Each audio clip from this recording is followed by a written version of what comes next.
Atenge Bulambale okutuuka ku nnaku lw'abajulizi abagoba ba bodaboda abavugira ku stage eziri mu Kira Municipal mu division ey'e Namugongo basabye abasaabaze okubeera obulindaala olw'ababbi abeeyongera mu biseera bino eby'okulamaga.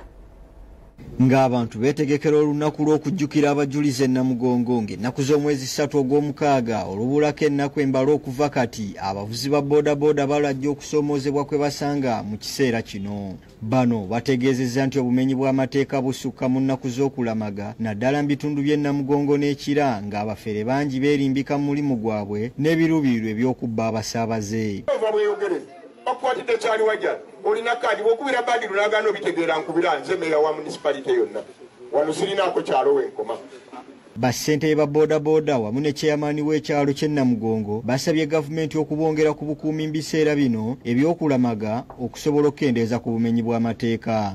Bwe kiba kisoboka enkyomaliriza okuba obujakiti bwabwe aba security ku Mande tulina omiitingi y'aba KMP twagala abantu bano tubalonkingire mu maaso ga byokwerinda. Era bategereke ko omulimu gwe bakola ki gwe bagendako.